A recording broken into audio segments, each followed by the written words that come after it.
बिस्मिल्लाहिर्रहमानिर्रहीम। अस्सलाम वालेकुम। मैं हूं इब्ने आदम पसरूरी और आप मेरा यूट्यूब चैनल देख रहे हैं पाकिस्तान ऑनलाइन। सबसे पहले तो गुजारिश है कि इस चैनल को सब्सक्राइब कर लें ताकि आइंदा भी आप तक हमारी वीडियोस पहुंचती रहें। आज हमें बात करनी है सदर इस्लामी जमहूरिया पाकिस्तान जनाब डॉक्टर आरिफ अलवी साहिब के हवाले से। उनके हवाले से 3 ख़बरें गर्दिश में हैं। एक ख़बर का सोर्स हैं सीनियर सहाफ़ी चौधरी ग़ुलाम हुसैन। वो कहते हैं कि सदर ममलिकत माहिरीन माशियात के साथ एक मुलाकात में मुल्क की मौजूदा सूरत हाल और जो महंगाई का बोझ अवाम पर पड़ा हुआ है उसका ज़िक्र करते हुए आपदीदा हो गए। सदर ने कहा कि उनके सामने 2 रास्ते हैं। वो सोच रहे हैं कि क्यों ना मौजूदा हुक्मरानों के ख़िलाफ़ रेफरेंस बनाकर सुप्रीम कोर्ट को भेज दें।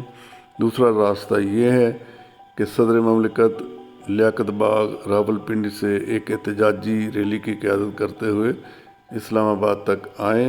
ये चौधरी ग़ुलाम हुसैन साहब के हवाले से एक चैनल पर ख़बर आ चुकी है।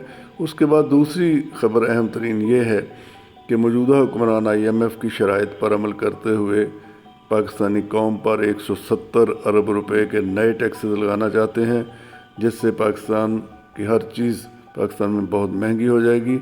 लेकिन इतला यह है कि सदर पाकिस्तान ने कहा है कि वो इस हवाले से हुकूमत का साथ नहीं दे रहे और वो फ़िनांस बिल पर दस्तखत नहीं करेंगे।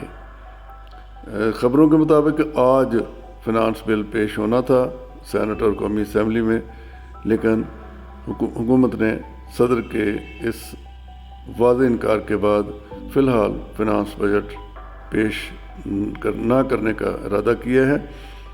मुकामी शुक्र है कि कोई शख्स जो है वो पाकिस्तानी अवाम के लिए सोच रहा है। Thank you very much.